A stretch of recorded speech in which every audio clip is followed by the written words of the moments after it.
I'd like to thank Kathy and the ICC Library and the History Matters program for the opportunity to do this. And I'd like to thank the Cliffside Historical Society for support and helping gather information and so forth. Our website, remembercliffside.com, if you haven't found it, it's a treasure trove of the Library of Cliffside lore. And there's just amazing information there, and it's beautifully done. Have Don Bailey in the audience tonight, and Don has been a great help as a researcher, and he has this book. It's in this library right here. Cliffside, North Carolina, the first half century. What he did out of his own pocket. Finally, he looked at microfilm and so forth of the Forest City Courier, local county papers and so forth, all sorts of documents, and he did the first half century chronologically, year by year. Like 1910, things that happened in Cliffside and that affected Cliffside in that time. But Don's over here, and he's also the editor of our Historical Society little newsletter that comes out quarterly, Cliffside Chimes. Did you see the clock on your flyer that went with this? Well, it's the chimes that go with that clock right there. That's where the title comes from. And it's also it's printed matter of what you would find on a website, but we constantly generate new information and so forth about old things that apply to Cliffside, not ancient stuff necessarily. So Don is here, and I'd like to thank him for being good support. Wayne Smith is one of our committee members for Cliffside Historical Society. He's in the audience. He's back there, and he has provided artifacts and narration. So Barry Elton's over here. He's in the program. He may not have known it, but I had him do a little task for me, and I thank him. Barry, you may have read about Basics, the help program in Henrietta. Barry is the main driving force for Basics. So wave your hand there, Barry. And Thursday's a big day for them, so I appreciate you taking time to come up here. Is this thing working?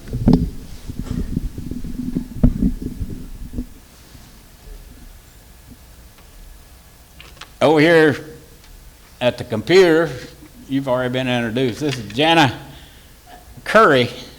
White Curry. And I gave her a title. She's in charge of presentation design. And she served as my number one head knocker. Because designer, you know, we're tight. We had some real battles over this. So, but I told her, you're still in my legacy now. I'm still putting treasure in the legacy file for you. And she did say, you know what I'm going to talk about here. As we get older, we have our stuff and things that we think is valuable. But then our kids don't want to have anything to do with it. Who are you going to give it to? Jana said, well, I'm going to get you stuff. And that's the first child that I have heard that wants their parents' stuff. So thanks, Jana, for that. And on the front row here, we have Hope Putnam and Ashley Scruggs. And I gave you titles, too. You're the presentation special effects crew. They're at Cliffside School, and they helped me several times. We have on the front row, how'd this bunch get on the front row, all of you? The Elizabeth Ellis is principal of Cliffside School now, and I met her before school started, and she and her mother and father, they're down here too on the front row. And she has given me access to verify dates and records of some of the things that will be presented in the program tonight. And after being out at the school and so forth, it's a very friendly, well-run school, has a lot of history behind it. And I just thought, if I was ever in administration, I'd like to be at that school. So watch out. I was there 36 years as principal, so. But it is a great school, and they do a great job. I like it because you might not believe this, but not a whole lot of history is taught in schools anymore. They still believe in history. You need to know where you came from so you'll know where you're going type things. And Cliffside still involves their students in history. And I want to thank, not by name, but just a general thank you to the families and relatives, several of you are in the audience, who shared information and material and so forth about people that I might talk about in this presentation tonight. And I found out a lot of stuff that might not be printed anywhere else. So thanks to those people who shared with me. And I want to give special thanks to Phyllis Thrift Harrell and her first cousin, Jerry Thrift. Phyllis is in the audience with Mike, her husband, somewhere. There they are, right? They're almost on the front row. So thanks to Phyllis, they gave me access to military correspondence and documents, stuff that you don't see every day. And I really appreciate that. And just to sum up my little part here, to tell you a little bit more about myself. I was born in Forest City and grew up in Forest City. And I was born in 1942, during the war years.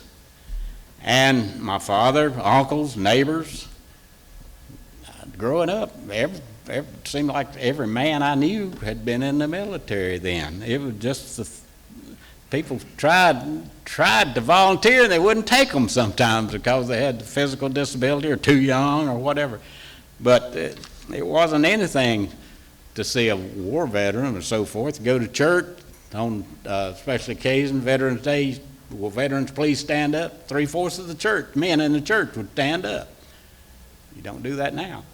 So it was a time when the nation had a common purpose. And in school, when I started school, I had classmates. Their fathers served. Some had been killed in action. Some had been wounded or disabled. I even had male teachers who had served in major battles. And the World War II veterans were my heroes. I loved that era. I loved the music. I just loved the time. I still do. And I heard many personal stories from these folks. They're all gone now. There's just a handful of World War II veterans left. And at one time there were 1,000 dying every day, not too many years ago. Now the numbers are way low because there's not many of them left. So tonight's presentation is a tribute to all those who served in uniform and those who supported them on the home front with their prayers, their resolve, their determination and hard work to bring this just cause, the Second World War, to completion. And another thing I'll say is my head knocker over there, head knocker, and myself, we have taken great care to try to present a period correct presentation. So, to paraphrase a good singer, Ronnie Milsap,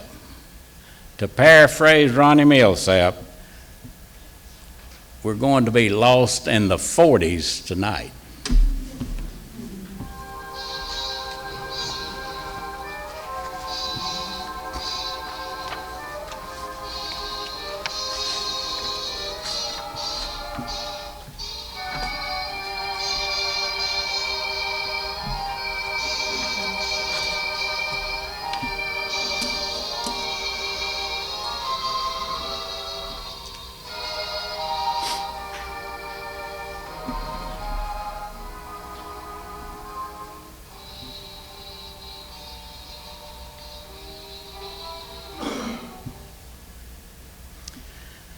America's involvement in World War II brought a sense of national loyalty and patriotism to the entire nation. In every region, organizing was begun to support the war effort in cities and communities large and small. Everyone was asked to become involved in some way, and they responded. Our enemies would be no match for the collective might and determination of the American people. Now, Cliffside's efforts were a microcosm of what transpired in other communities nationwide.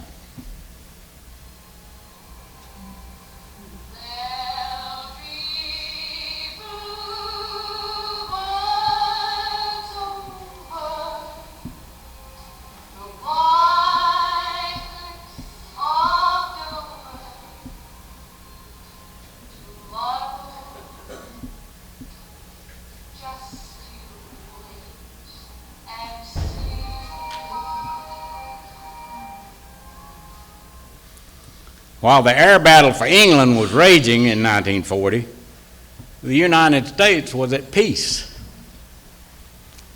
Cliffside in 1940 was a complete town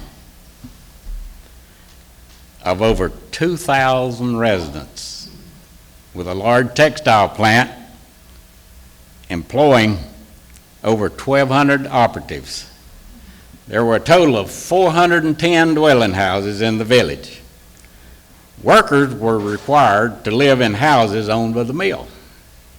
Store buildings were owned by the mill, but were often leased to independent merchants.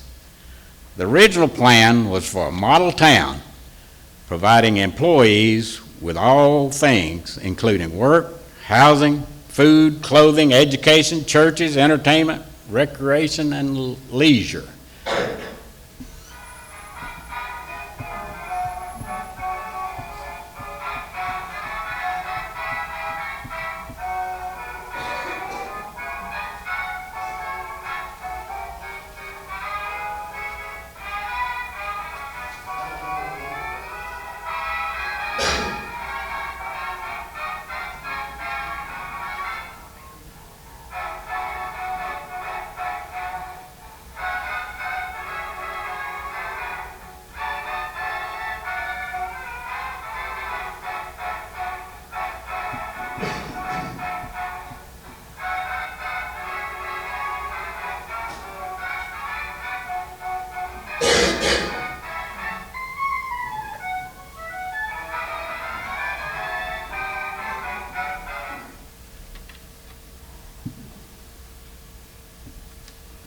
Many of these men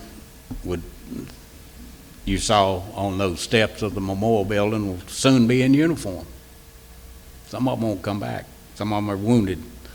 Some of them were in the major battles, Battle of the Bulge, Normandy. So, and that's the way it was all over the United States. The people of Cliffside were finally beginning to recover from the bleak years of the Great Depression. The economy was greatly improving and the country was at peace. Cliffside Mill had been weaving terry cloth for several years. They had recently received several large government orders for towels and washcloths. Avondale Mill, also of the Haynes Group, was working at full capacity.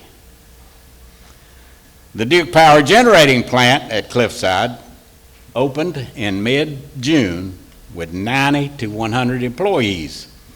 While most of these employees lived in one of the 56 houses in Duke Village, they shopped, attended churches, and their children went to school in Cliffside. Now, war continued to spread in Europe, and Japan occupied much of Southeast Asia. Despite a strong desire to stay out of war, the United States government began to promote national preparedness, the name given a program to make ready for war. In Cliffside, in addition to community preparedness, some college men who had ROTC training were called up to take additional military training. In February of 1940, Dr. Craig Jones was appointed first lieutenant in the Medical Reserve Corps.